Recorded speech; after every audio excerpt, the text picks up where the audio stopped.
It's China the old soul, and I'm super excited today. Last time you saw me, we're on the health tip. We were talking about exercise and some wonderful juices from Divine Nectar. So make sure you definitely tap into that company. And today we're going to be talking about mental health, and I have a special guest with me. Let them know who you are. My name is Monique Miles. I'm a licensed professional counselor in the state of Texas. I'm originally from Miami, though, but working out here. I'm happy to be here. Yay, we always have 305 guests in the building.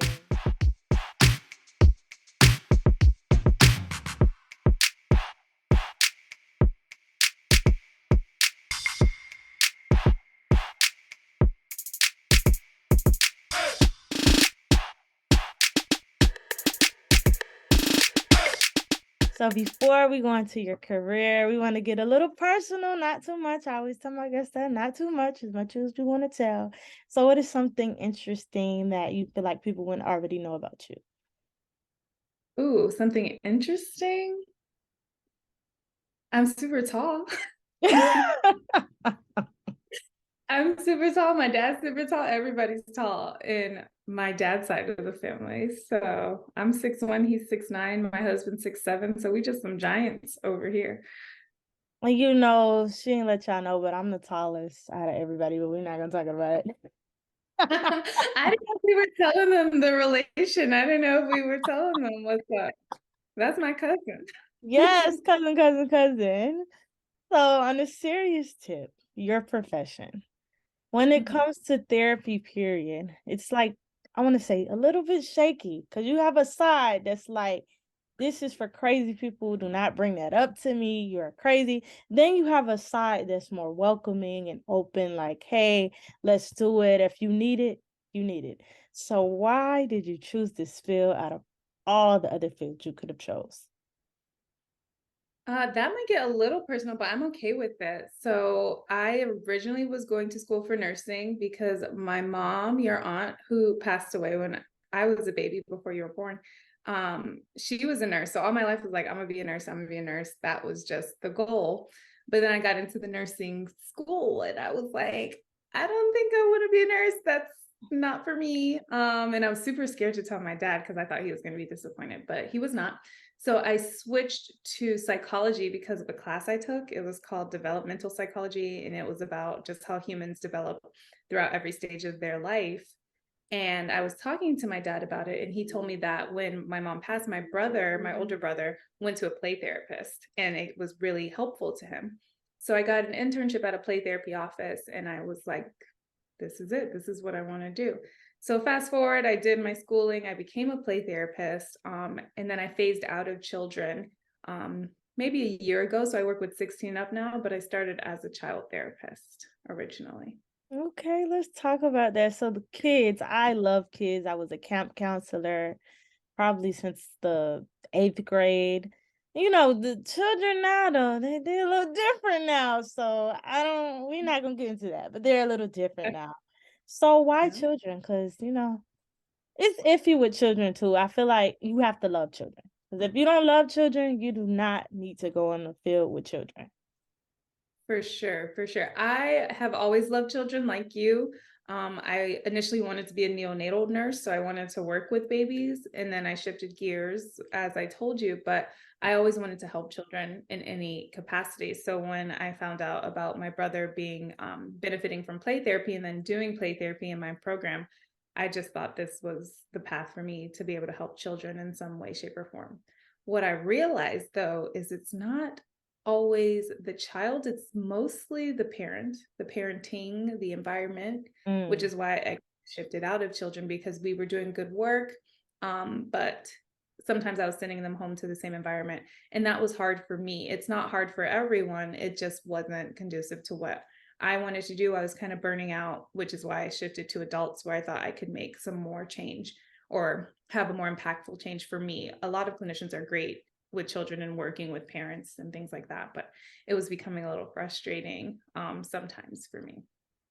Yes, most definitely. I feel like when it comes to children, period, in any field, parents, you are the first teachers. So you can expect wherever they go for them to learn one thing and then you just take that out of their minds because it's like it's assisting. It's like if I'm giving the good, you got to give the good. But if I give the good and then you just ignore it, then it's not going to work out. So I can totally attest to that. I remember being a camp counselor and Yeah. hearing one of my campers singing City Girls, and I'm like, don't sing that. And then they told me, but my mama sing it. So I'm like, okay, your mama sing it. I said, just don't sing it here. Because I'm like, at that point, I What can't did help it at that point if your mama sing it and it's okay. So I can right. totally attest to that. So let's get into the 16 and up. How is that? What's the huge difference between the children and then the teens? Teens are a time too. They are different, as you said. They have a lot more access. Social media has exacerbated all mental health issues, in my opinion. It is a monster. So it's really just helping them build that self-esteem outside of what they're seeing constantly on social media. It's a lot of thoughts which influence actions, which influence behaviors. So trying to change those negative thoughts.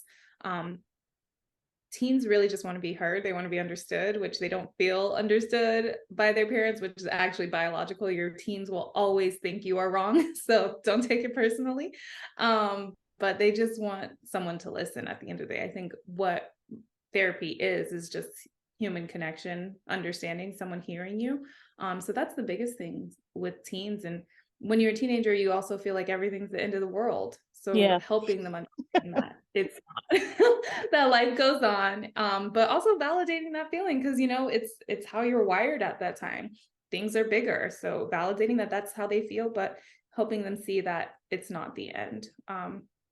So I don't know how dark we want to go, but we deal with a lot of suicidal ideations. We deal with a lot of depression. So just helping them see that those thoughts, that is a very permanent fix for temporary problems and helping them avoid that big mistake at the end of the day. So I say it can be a hard job. It's taxing sometimes, emotionally draining, but the reward outweighs all that. Seeing the changes over time is the biggest thing. And I also work with couples, which is my favorite. I forgot to add that. Oh, period. So you brought up social media, and I'm so glad you did because that's definitely a topic I want to tap into. But Okay. before we do that, let's get back into, the licensed professional counselor. So what does a typical day look like for you?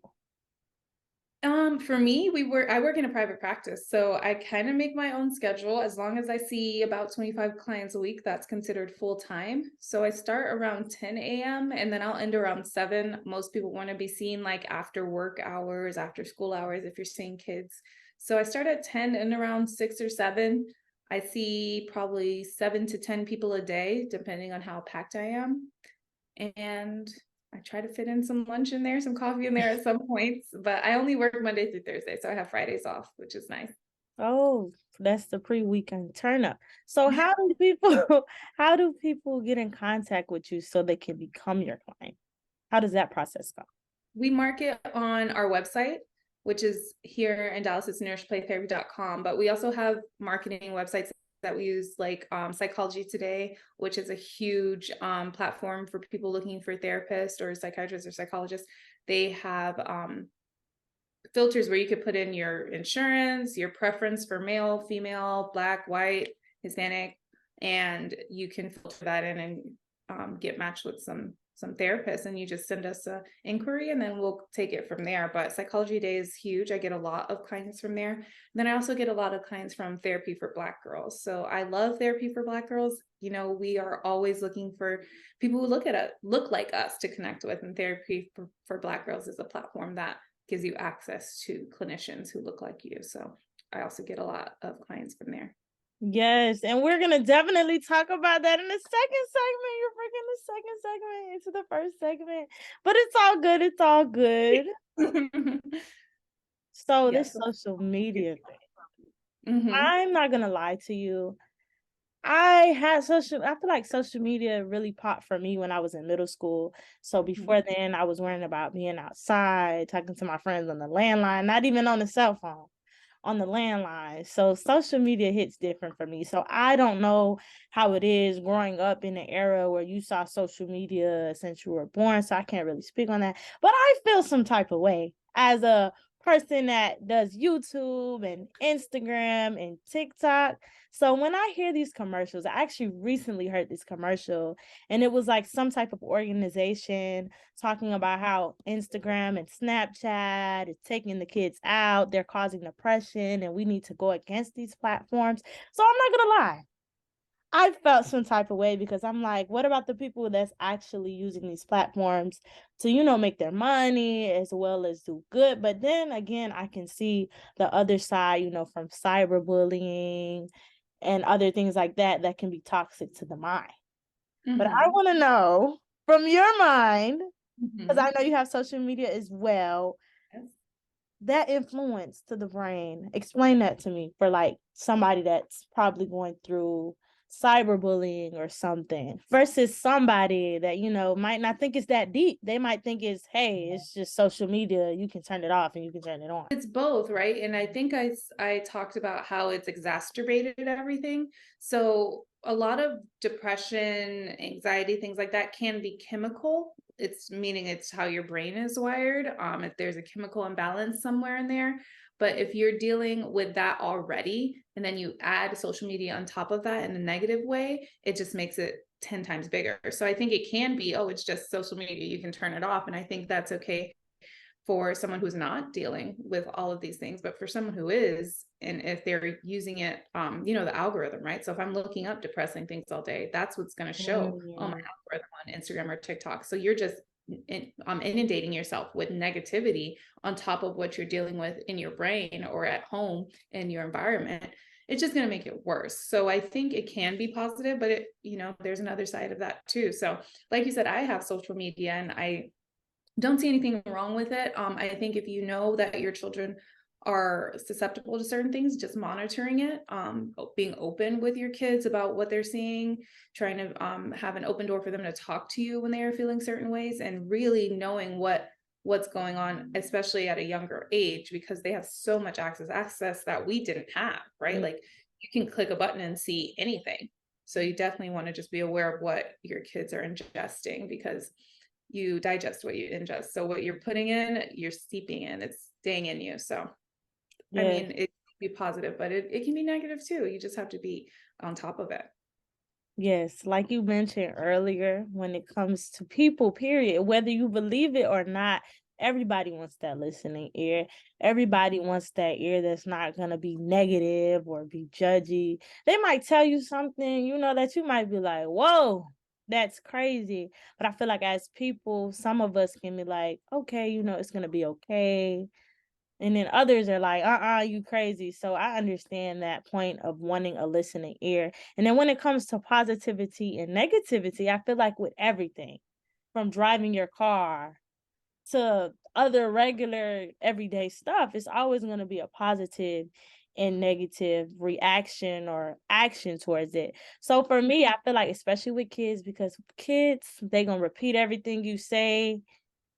They just like you're a mirror to them. So whatever you do, they gonna do. So for me, anytime I'm around kids, I try to be very careful because they're gonna copy.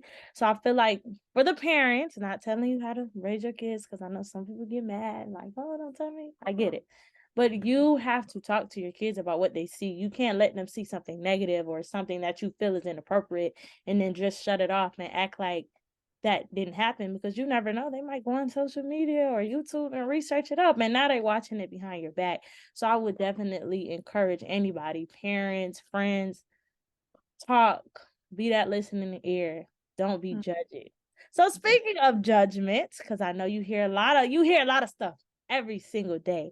So how do you separate your professional mind from your personal mind? Because I know your personal mind be coming up sometimes when you're hearing certain stuff. It takes practice. The biggest thing is knowing your biases. So I personally had to do that in schools, like take a certain bias test to see our biases, like a assessment. And then we talked about it. So understanding who might trigger you, who you might not be fit to work with, who you might not do ethical work with. And then also knowing how to rein it in. If you are meeting someone who meets that criteria, someone who has a different religious belief or political standpoint, it's not about you in that moment. You're there for someone else. So if they are, talking about some political things that I don't agree with, I take my judgment out of it. I take my viewpoint out of it, and I let them process what they need to process. The only thing is having your own boundaries, personal boundaries. So I will not let a client be disrespectful towards me. They might be disrespectful towards what I believe, unknowingly. But if they are directing disrespect towards me, then I always set a boundary there. But I haven't had to do that. It's just something I know where my line is, in a session. So you can always have boundaries and you can verbalize them respectfully, but in regards to different beliefs or things like that, you kind of have to shelf those and allow people to process what they need to process, because at the end of the day, you're doing a service for them. They're paying for a service that you have to ethically provide. Yes. Well, thank you so much for being that listening ear. And it's not really tea. I'm gonna stop saying tea because I'm on my positivity journey. We want to know the Okay. details. The detail. So, what is like your favorite part of the job, and what is your least favorite part of the job? My favorite part of the job is seeing seeing people grow, seeing people make these changes, implement changes. I often tell my clients that they're doing the work. I'm just in ear, like they're doing the processing, they're making the changes. Any change that they see, it's because of them. So just being able to assist with that self-growth is pretty amazing.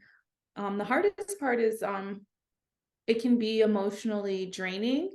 You have to do a lot of self-care, or you can really get burnt out, because you're hearing the worst of people's lives, and you're hearing it back to back. Some days it can be some very traumatic, intensive days, and those are hard. And then when I was working with kids, CPS reports, things like that, that got hard. So that's also another reason why I phased out, because kids hit different. So Okay. So the therapist need a therapist now. Oh, ethically, therapists need a therapist. Absolutely. Every therapist should have a therapist. I had to go to therapy to graduate from my master's program. It's a part of the program. Therapists need therapists for sure. So I got one. Oh, let's go. So, as far as that, having a therapist, it Mhm. doesn't feel weird because you're a therapist, or is it just like, okay, you're taking your professional hat off and now I'm just being Monique? Oh, that's the hardest part. And that's what my therapist would often tell me. I've had multiple because I'm a therapist. So we often can be the hardest clients. We can be a little picky. I've talked about that with my colleagues, how it's hard for us to find someone we gel with. But it's hard to put yourself in the client seat, because they might do like a technique or something that and you're like, oh, I know what you're doing. And then you'll be like, wait, just let them do it. Just let them help you.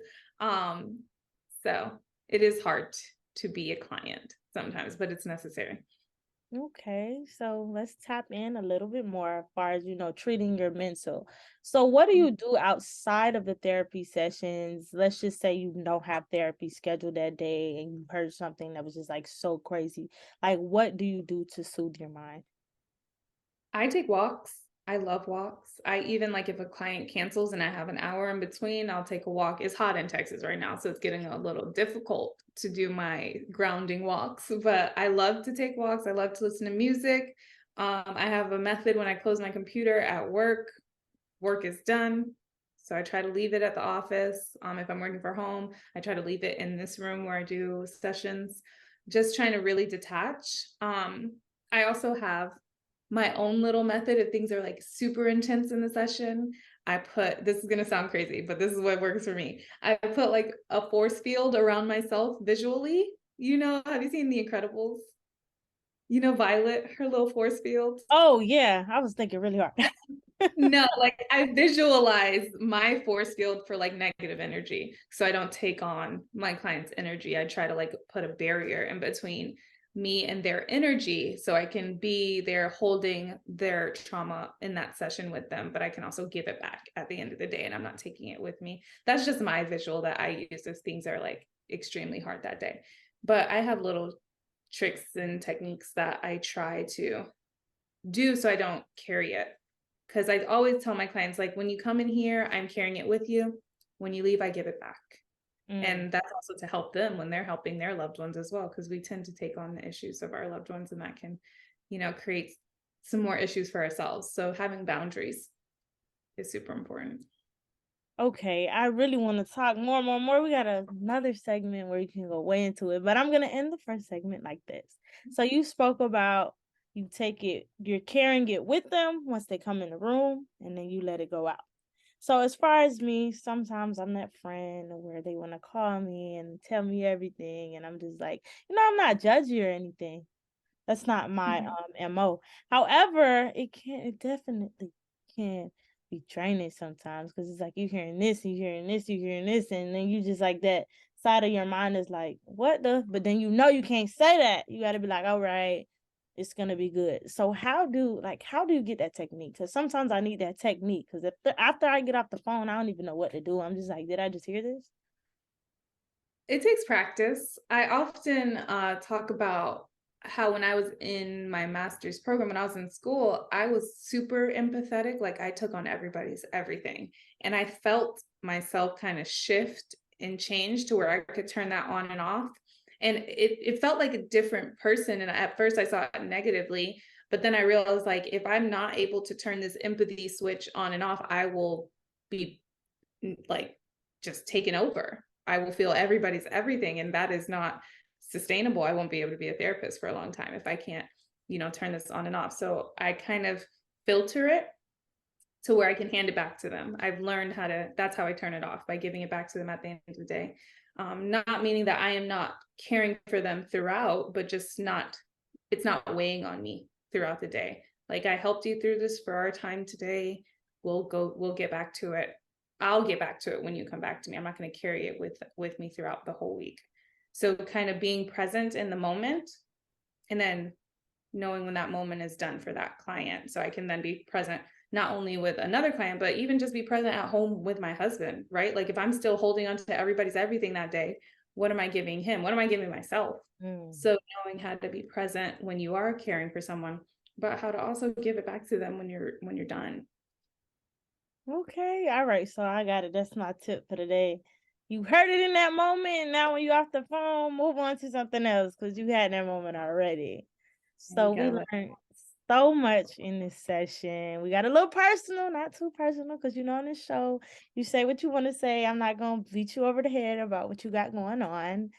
And up next, we're gonna get more into mental health because I definitely want to tap into it. Because last year, I'm not gonna get on here and tell you a story. I had a lot going on, but now I feel like that mental health is just bomb, bomb, bomb. But right now, we're gonna go into a commercial break. And you better invest in whatever comes up next. What's your poppin'? It's China the Old Soul here to tell you about Wildcrafted Fivez. This company was started by two former athletes, and they believe in a health tip. Being healthy is the way to be, and they specialize in CMOS. And if CMOS is that thing that comes through with the come through when it comes to staying healthy and not sick. And you don't want to be under the weather. So make sure you tap in, period. And we are back. I hope you missed us. I hope you truly tapped into that commercial because I need you to pay attention. I need you to get all that information and go ahead and get into that. So now we're going to go on the mental health tip. We're going to go, a little deep, diving in there. You never know. Something in this episode may help you. So these two words, I'm not going to lie, for years I did not know the difference. A psychologist and a psychiatrist. I thought that they were basically the same thing. So in my mind, I'm thinking they both give medicine and they're pretty much just one thing, two different words. So explain to me as well as the audience the difference. So a psychologist usually has a PhD. They can do research, but they can also conduct therapy like a therapist, which is different from both. But a psychologist can do research, like they can only conduct research if they want, they can only do therapy if they want, or they can do both. A psychiatrist is a doctor, so they have an MD typically, and they prescribe medicine. They can work in hospitals. They can have their private practice where they can see people, but they don't see people like a psychologist would for about an hour. They see people for like 15 minutes, get their symptoms, take an assessment, typically before a 15-minute session, and then they'll put them on medication. A psychiatrist can also work in a hospital, like I said, and see like, the inpatient psychiatric patients who need medication as well. So the difference is a psychologist is not typically prescribing medicine. They're typically seeing their patients for longer if they have any, or they're conducting mental health research. Psychiatrist is a doctor who is prescribing medication. They can work in hospitals or in private practice.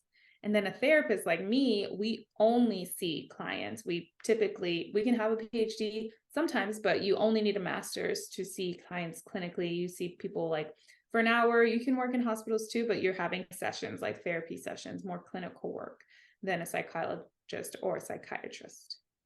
I'm so glad you brought up the therapist part, because that's the part I forgot. But getting into that, I'm guessing it's a process. So let's just say somebody starts off with therapy.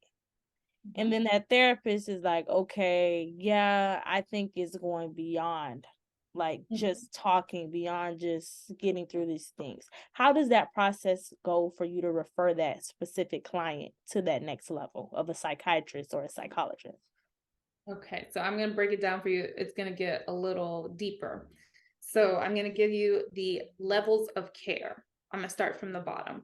So the lowest level of care is me, a therapist, who you only need to see maybe once, at most twice a week. It's just like maintenance, right? We're just making sure you're good throughout the weeks. Everything's okay. So that's outpatient therapy. And then you have partial hospitalization. No, they have intensive outpatient. So that's like one step from outpatient. You're seeing a therapist and maybe going to the hospital for group therapy and things like that. That group therapy might be about 3 hours a week. Then you have partial hospitalization, which is 4 hours a day of therapy.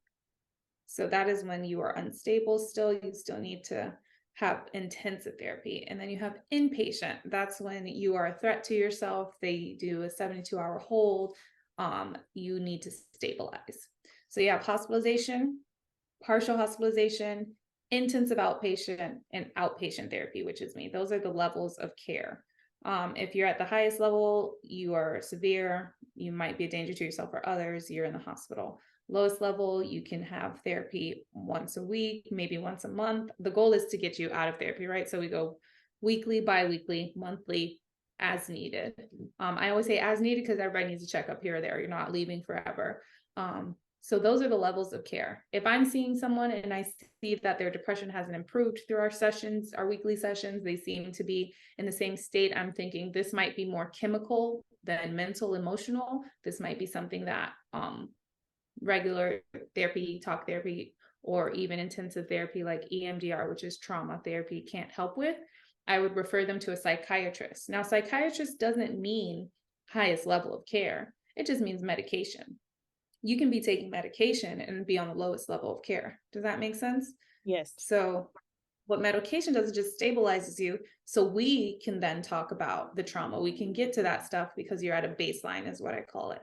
So if I see that someone hasn't improved and I think they may need medication to get to baseline, I would refer them to a psychiatrist to get medication. But again, that's maybe a 15-minute session every month to see how your symptoms are doing. And then you come back to me to work through your week-to-week issues or your more extensive trauma. But the psychiatrist is getting you to baseline with medication to be able to talk through those things with me. Doesn't mean you're at the highest level of care.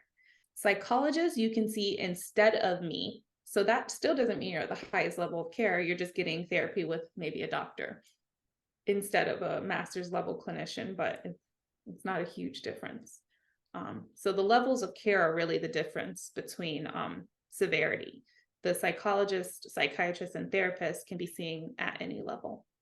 Okay, thanks for definitely breaking that down. And earlier in segment one, you talked about that chemical and emotional, and you just brought it back up. So can you tap in more about that and let us know about the chemical part versus the emotional part?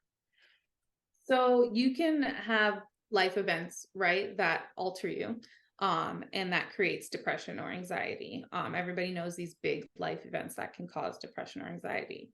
Some people are constantly in a state of sadness or anxiety, to where if it persists more than 6 months, we're looking at, okay, this can be a chemical issue as opposed to a life event issue that causes emotional turmoil. Chemical means there's chemical imbalance in your brain causing you to be low for an extended period of time. And that's when medication comes in and creates that balance. Psychotropic medication, though, is it's tricky because it's kind of trial and error. Everybody's different. Like people who have a heart condition, they might say, if you weigh this much, you take this much, right? Brains are different. You kind of have to tweak and see what works for you, which could mean you're trying different medication, you're trying different doses for an extended period of time until you get the one that is good for your brain. So some people have issue with that, but when it does work, it works. Oh, wow. And you just made me think, because the crazy part about it is, I want to say like maybe a few years ago, because it's 2023 and time's just been going pretty fast. I just got curious and I wanted to like research what did people do before they actually had therapists, psychologists, psychiatrists. And I was looking at this video and they were just talking about how they just used to torture the people that had mental health issues. So just hearing you talk about that, it's just like it came a long way. And that's great for that, because I feel like all that stuff I heard about people being tortured until they would stop, I'm just like, that's crazy. You even try to talk to this person, you just gonna go crazy. So I would definitely say it's good that now we have different stuff, that we're not just hurting people, that we're coming through with that. And it's a saying a lot of people say that I truly believe in: hurt people hurt people. So Yes, how do you feel about that statement? I agree with it. I'm actually reading a book by Oprah and Dr. Bruce Perry called What Happened to You. So instead of asking people what's wrong with you, they're asking what happened to you. So mostly it's a cycle, right? As far I talk to about with families, right? People are doing the same patterns, generational, you know how we have generational curses in the Black community. I really just see them as generational patterns, things that people are continuing to do. Children do what they see, so they're just going to keep on passing on those curses or those patterns. So I do agree that hurt people, meaning I saw this happen, so I'm going to continue it. I saw this in my parents' relationship, so that's how I'm going to be in my relationship. I was hurt by this person, so I'm going to hurt you. Like, it's just people passing along their traumas or trying to avoid their traumas, which cause them to act in a certain way. So yes, hurt people, but that's why we have therapy, to try to break those patterns. Yes. So if you need it, go for it. So I want to get a little deeper, whatever, not too much. Earlier we tapped into it. We didn't really talk about it because I wanted to talk about it in this session. So we talked about what's happening to depression and sadness as far as that. So for me, I actually contacted Monique. One of my close friends, like literally was, I guess, in their mind, they were on their like last resort, like they were just over it. I don't know exactly what happened, but they were just texting me and basically explaining to me that they didn't want to be here no more, that they're going to do this and they're going to do that. And it was the most scariest situation of my life. I was actually at the gym. I'm, trying to get my workout on. I was about to challenge myself. I was moving up in weights. So if you work out, you know how that be. Like, you're excited, you're gonna move up. And then I got a message, and the message was just so scary. And then I have this person's location. I couldn't see their location. I'm just texting and texting. I was so calm. But I knew I was scared because I was just so calm. Like, I'm contacting their family. And thankfully, that person texted a lot of people, but they text me and I was able to contact their family and we were able to get that person the help they needed. So that is something very, very scary. I'm so happy And I'm so blessed that I was able to help. Mhm. So when it comes to that, I know you probably hear certain stuff like that, or you probably heard like, people that say they want to take their, life.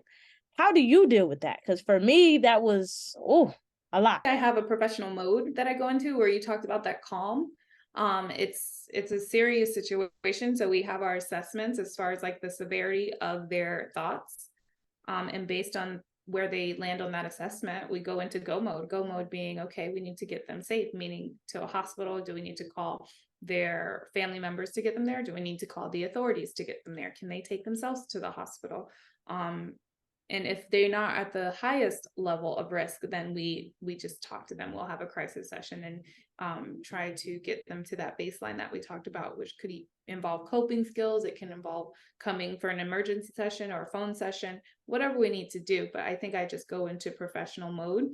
And then when I hang up, I take care of myself the way I told you, like walking or listening to music, just making sure I pour into myself because I just got a lot pouring out of me in those moments. But I think kind of how you went into your calm, I go into my assessment mode. Like, what do we need to do right now to make sure that they remain on this earth? So it's just kind of, it's become part of the job, but I don't mean to say that I'm not sensitive to it. I just kind of know the severity of it, and I go into kind of first responder mode in those moments.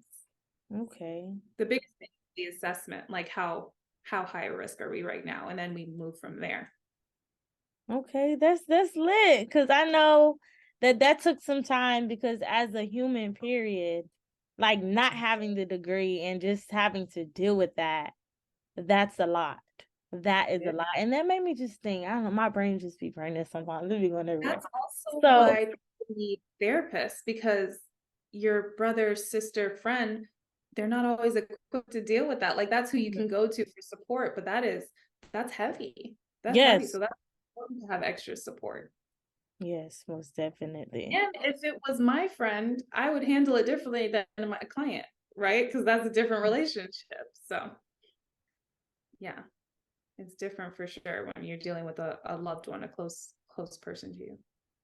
Yes, it's very scary. I've been through it. And then like for me, I love radio. I got my degree in mass communications. If you didn't know, which you guys probably already know. And it just made me think of one of my favorite radio personalities that I get the opportunity to work with all the time. Her name is Shelby Russian. And I was reading an article the other day, and she was talking about how much she loved her job, how she knows that her in radio helps people. And she shared a story that one of the callers called her and was saying that they wanted to take their life away, and she was able to help that person and to, convince them that they were valuable. So that's just super amazing. So that's another way of being a listening ear, that she wasn't a therapist, but she came through in that moment. So I feel like people, period, we have to stop being so judgy and stop being so negative, because you don't know what your negativity is going to bring to that person. And that's something I had to learn. So let's go into this mental health tip.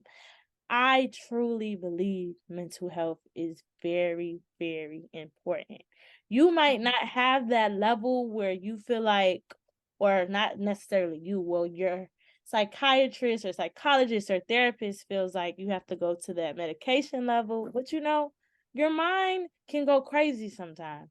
You might see one thing, you might even be dealing with, somebody that died in your life that was close to you. So your mind is going to go places. So when it comes to mental health, I'm definitely an advocate. I'm learning more. You're helping me learn more. So how valuable do you think mental health is? I think it's just as valuable as physical health. It determines everything, right? If you're not okay mentally, then in the long run, you're not okay physically. I think people should treat it just how they treat their doctor's checkups. My goal is to make it to where, oh, once a year, let me go see what's going on, make sure I'm good. Like you don't have to be in crisis to start your mental health journey. You can literally just go to unwind or to sort some decisions out. Like you don't have to be in crisis. And I think that's the misconception people think, is that you have to be in crisis to start with therapy. People come to therapy because of big life adjustments. Like they got they moved to a new state, or they got a new job, or they just got married. Like those are big things that rock you. So why not talk to somebody about that? Yes. And I love my family. I love y'all. Y'all the greatest of all time. But sometimes that definitely doesn't help. So I said tapping like a thousand times, tapping into people, whether they're friends, whether they're coworkers, whether they're close family or associates. Some people may not realize it, but they can definitely have a negative impact. You might be telling them something that you truly are passionate about, and they just might shoot you down. So when it comes to that, some people that are like me, like I feel like ever since I was a little girl, I'm just full of love, positivity. That person that's negative, that might be going through whatever they're going through, because honestly, I feel like if somebody snap on you for no reason, it's not you, it's them. They might bring that to you. So for me, I had to learn that no, it's not me. It's them. And even with that, like you said earlier, you have that moment with them, but then you let it go. So for Mhm. me, I was going through that, hearing all this negativity. And then eventually I had to realize, hey, you went into an environment and you're not realizing that they're saying negative stuff to you, because they might be like, oh no, I'm just trying to help you because this, that, and the third happened. So for me, my mental was kind of messed up. It wasn't messed up to the point where I wanted to, take my life or anything, but it had me questioning. So for me, I had to put some therapy in my mind. I had to come through with some motivational videos, with some affirmations, and, just breathing and goal setting, and just looking at myself and saying, okay, are you thinking this because you're thinking this? Or are you thinking this because somebody said this to you? So what tips and advice would you give to the people that might have a lot of negative people in their life that they're constantly around, and they want to be positive, they want to have a great mental? Boundaries, boundaries, boundaries. I love boundaries. That is my favorite word. Any person I see will hear boundaries 35,000 times. Now, what you said is good too, like checking in with yourself. Are these my thoughts? Are these being, transferred onto me? Is this projection from somebody else? So that is great. And then reframing those negative thoughts literally meaning change them, and stop them when you feel them come up, but also boundaries. So limit your time around the negativity as much as you can, or remove yourselves from the conversation if you feel like it's going a negative route. Respectfully, always. I like I statements. I feel, when, because, and then you put your boundary underneath there. So let me try to think of a simple I statement. Say your friend runs late all the time. Your friend is always late. I feel disrespected when my time isn't respected because I make sure to be here on time. The boundary would be, could you please try to respect my time? So the thing with I statements is you don't say you until a boundary, because when you say you, people get defensive. So you try to make sure it's all about how you're feeling, how it's affecting you, and then you add your boundary in there. So with the negativity thing, be like, I feel discouraged when my dreams are shot down because I'm working hard to achieve them. Could you please try to keep that in mind when you're talking to me about my goals? And that's just a boundary. And if they don't respect that boundary, then you remove their access to you little by little. Does that make sense? Yes, I needed that. I was like all into it. I forgot I was on the show for a minute. I was like, oh, I was like, yeah, I need to use that. I'm like, where were you last year? Right here on my phone that you could have hit me up and talked about this. You're right. But even with that, you have people in your life that might be, accessible. But when you are somebody like me, you're a perfectionist. In your mind, you like, I did this by myself. I can do this by myself. Da da da da. So you thinking you can handle it. And people that's like me, if you can't handle it, reach out. Reach out. Because eventually you're gonna Like, put that in your mind. I can handle it, I'm and you can't handle it. I'm a perfectionist, and I had to realize that perfection is literally unattainable. So we are on a hamster wheel that is never ending. So, yes, seek help, ask for help. It's okay to need help, it's natural. Definitely use your support. And if people aren't supportive, create boundaries around them and their access to you. Okay, so let's go into these boundaries because you said it's your favorite word and you've been saying boundaries pretty much this whole interview. So, how can you help a person? Well, not help, but give them tips as far as trying to set boundaries. Let's say that this person that they're talking about might be their mom or Mhm. might be their best friend. How would you break it down to them so they don't feel like they're, like gonna come for their best friend or make their best friend feel some type of way? Well, when I'm dealing with couples or families, any kind of relationship, I always say our loved ones don't want to hurt us. So they just need the knowledge that they are. So when we tell them how we're feeling, right, with those I statements like this is causing me to feel this way, typically they will respect that. And if they don't, then that's a different conversation. But typically they just need the knowledge that they're affecting you negatively and they will adjust accordingly. So just making sure you use those I statements as far as saying how you feel, how it's affecting you, making sure you get those defenses down. Because if you're pointing your finger, then anybody's going to get defensive. But just making sure you let them know that they are affecting you in a negative way, typically they'll want to adjust that and not hurt you.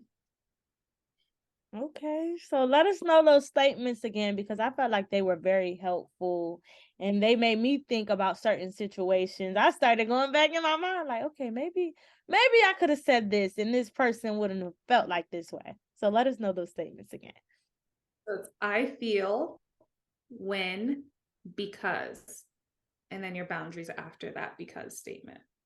So I feel hurt when my time isn't respected because I make an effort to be on time for others. Please respect my time going forward. Okay, I heard it. Put some respect on that time. So And that's just a time boundary. There's boundaries for time, for personal space, for money, for communication. There can be boundaries around a lot of different things. So that's a whole podcast in itself. yes, it sounds like you need to come back and we need to talk about that in another episode. So, on the therapy tip, Mhm. people, you are not crazy for going to a therapist. You are not crazy for seeking that extra help. So, let us know, what are the benefits of seeking therapy? Well, overall well-being, I think, and then creating boundaries, which create, peace of mind. I think the biggest thing is just getting support and getting that listening ear, being understood. Um, and if you're in crisis, it can be life changing. So it's different for everybody depending on the situation, but it's self help, it's self love that a lot of people are missing in this day and age. And we need to take care of ourselves. America is all like, go, go, go, get money, work, work, work. But where is the self care? Where is peace? Where is love? And I think love starts with yourself. You can't really love others until you love yourself. And part of that is making sure you're okay mentally. That is the statement right there. I love love. Love is amazing. And I want the people to know that love is just not you and your boyfriend or you trying to find somebody. Love can be from a mother, from a father, from cousins. Love is amazing. And I always say this: God is love. I love God. If you don't love God, I'm sorry. But God is love. And I feel like love is a major key that we need in our country, that we need in our families, period. Because it might be that mean person that you feel like is a bully and you just give them that time and make them feel special and they might feel better. Like love comes through if you let it, though. If you let it. No, So about the bully though. A lot of times we are our own bully. Think mm, about it, all the negative thoughts, you talking down on yourself. So just give yourself that love and it can be life changing. Stop being a bully to yourself. that's it. I had to stop doing that. I had to realize that a special friend in my life, she know what I'm talking about. Like he really helped me with that. He had to tell me, like, listen, you gotta stop beating yourself up. You need to start thinking about the positive things. Yes, you want this to go perfect, but nobody's perfect. You gotta make it work. So I definitely that's why I'm so happy right now. I changed those negative thoughts into happy thoughts. When I started to realize that I was getting more negative and I was feeling more sad and I would start going down. I had to stop myself and I had to think. And sometimes it's okay to examine yourself. I had to stop myself and say, okay, when I came to this place, I was super happy. I was super motivated. But then these people were at this place and they made me feel negative. And then I just had to rewind that. And this is very helpful. So if you're watching out there and you were like me, you beating yourself up, you being a bully to yourself, what I did was I just started doing more positive things as far as writing my goals down or writing what I already accomplished. One day I opened my journal and I said, okay, I accomplished this, I accomplished that, I accomplished this, and this is what I want to accomplish. That made me feel really good. I'm like, okay, you said you were going to do that and you did it. And then I started watching some motivational videos, just to get my mind really good, make me feel good, make me feel hype. Then I came up with some affirmations for myself because, whether we believe it or not, we all have goals and we all have dreams that we want to accomplish. So what I do is every day I do my best to think of my affirmations, to watch those motivation videos, as well as I do have a poem called Attitude. I learned it in theater. It's by Charles Swindoll. So if you want to look that up. And basically in the poem, it's letting you know that, yeah, life is going to do this. Life is going to do that. But it's about your reaction. The poem actually says I believe that life is 10% of what happens to me and 90% of how I react to it. So it's like, yeah, somebody might cuss you out, but you don't got to cuss them out back. You can let them have that because that's probably them in their own little world mad at themselves. You don't have to take that on. So that's something I'm learning, and I'm so proud of myself when it comes to that. I'm being more positive. So I would definitely say keep positivity in your life. And if you got a lot of negative people, boundaries, boundaries, boundaries, boundaries. So yeah, we had so much fun in this session, but before we end, I would just like to know what tips would you give to a person that might really truly want to seek therapy, but they're like terrified to do it? Just take the step. I would say to go on Psychology Today or Therapy for Black Girls, find someone you think you would vibe with and have a consultation. You don't have to book with anybody initially. You can just have a 15-minute phone call, see if you vibe with them, see if that they'll be a good fit for you. That's huge that you are meshing with your therapist, that you feel like you would be able to talk to this person about, your biggest things, and just test it out. Just have consultations, have multiple, and see if you can find the person who's right for you. You don't, nothing changes till something changes. Yes. And on that note, we have another commercial break coming up again. So make sure you pay close attention, get all the information you need, and tap in.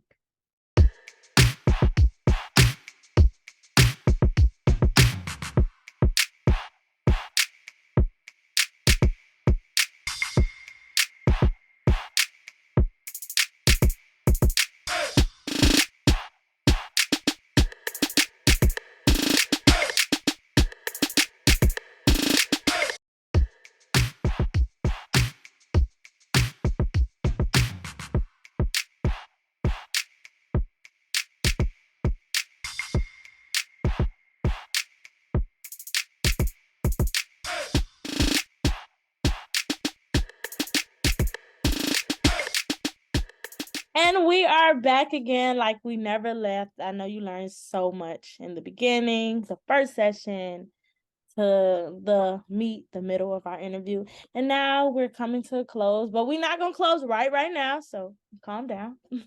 And we're going to get into these resources. But before we get into these resources and letting you know how you can seek therapy, I want to go into representation. Representation. Things like, I'm going to use this example. Like we had The Little Mermaid come out recently, the first African American or Black mermaid, however you want to call it. And then you had some people that were super happy. They were like, yay. And then you had some people that were just negative Nancy's. That's what we're going to call them. Negative Nancy's. But that representation also made a lot of little Black girls very happy. They were looking at the video and they're like, oh my gosh, she looks just like me. So that made my heart smile. And then when it comes to therapy, some people might feel that same way too. they might feel like, okay, yeah, I want to seek therapy, but I need to see somebody that look like me, or I need to have somebody that relates to me. So how important do you think representation is? I think it's huge. I think, like we talked about earlier with, political views, when everything was going down in 2020 and 2021, we needed someone who could relate, who could connect, who could empathize on a different level. And not that a white therapist couldn't empathize, but they don't have the same experience. And I think it's huge when you can connect with someone who knows exactly what you've been through, maybe not the exact same instance, but the scenarios, the situations are relatable. I remember 2021, I was seeing a kid online, and it was a little Black girl, and she had never met me before. And when she logged on, the first thing she said was, "Mommy, she looks like me." And Oh, that changed. I mean, that was the highlight of my day, because it was just showing how important what I was doing was, and how important representation is. And I mean, even seeing someone on TV like The Little Mermaid shows that we are important, that we're beautiful. Seeing someone in professional situations, whether it be a doctor, a therapist, a lawyer, shows that I can do that one day too, and that she can help me. I can help someone too. Like, it's just, that moment was very solidifying for me in this field, because little Black girls need help. Little Black boys need help. Black male therapists are needed a lot more than Black female therapists. We don't have enough Black men out there, not just for the boys, but for the men too. Our men are told to keep it in, to push it down, push through, to be strong, when I think being vulnerable is the strongest thing you can do, but that's not the message they receive, right? So it comes out better, or it's received better, when they're hearing it from another Black man. It's more comfortable. And I think that's not talked about enough, about being comfortable with who you're sitting across from when you're talking about your trauma. You never know what's triggering for another person. So the availability to a Black therapist is huge, because it's needed. Black therapists matter. No, I just wanted to say something crazy. They do. So, speaking of that, first, let's start off with all the sources as far as seeking therapy. Let us know a few, and then we'll go tap into what specifically caters to the Black community. There are a lot. I don't know if I can name all of them, but I can give you like the top two in general would be Psychology Today, and then therapyden.com, psychologytoday.com, therapyden.com. And then for Black therapists, you have Therapy for Black Girls, and then you have Black Haven, which are both online platforms that have a resource list of Black therapists throughout the nation. So those are just great platforms if you're looking for a Black therapist or a therapist in general. Psychology Today is probably the biggest, but I love Therapy for Black Girls. I will promote them from here to the end of time, because they are amazing. They don't only provide therapists, but they provide resources. They have a blog, they have an Instagram, they have a podcast. So I love Therapy for Black Girls. Okay. So let's go into the steps. Let's say I wanted to sign up today. How easy are the steps to take? Well, the first step would be, going to those platforms to find someone that you're interested in working with, and then you would probably schedule a consultation with them. The hardest step is the waiting list. So a lot of people are booked. A lot of people have waiting lists. Luckily, the stigma is kind of being lifted from therapy, but that also means that people are going to therapy. So the waiting list can be long. So if you want to get into therapy, I would try now. I would try to get on someone's books as soon as you can, or at least get a consultation as soon as you can, because the potential for having a waiting list is high. But you would just find those people on these marketing platforms, reach out to them, and schedule a consultation. Or if you think that they're fit right after reading their bio, you can schedule a session, usually online or via phone. It's that simple, just like scheduling a doctor's appointment. Okay. So as far as that, do you get to see the people's pictures as well? On those platforms specifically, yes. So on Psychology Today, Therapy for Black Girls, they will have a whole profile, just like a social media profile, where they'll have their little bio, their specialties, their picture. Sometimes they have a picture of their office. So you get pretty good insight from those sites. Okay, see, you heard it. So do not say that Monique and Chai did not help you out. We gave you some sources, we gave you some story times, we gave you a lot when it comes to mental health and seeking therapy. We told you the difference because I didn't know the difference at first between a psychologist and a psychiatrist. So you got all that info. And I hate to end this because I want to talk all day, every day, but episodes have to come to an end. So let them know where they can follow you on all your social media platforms, as well as anything else you would like to promote, and some last encouraging words. You can follow me on Instagram at Monique Amanda. And for encouraging words, just keep going. It's not the end. You heard it here. Keep it going, and I'm going to keep it going. So remember to manifest, drink your water, think positive, and I will see you on the next episode of Chai Talk.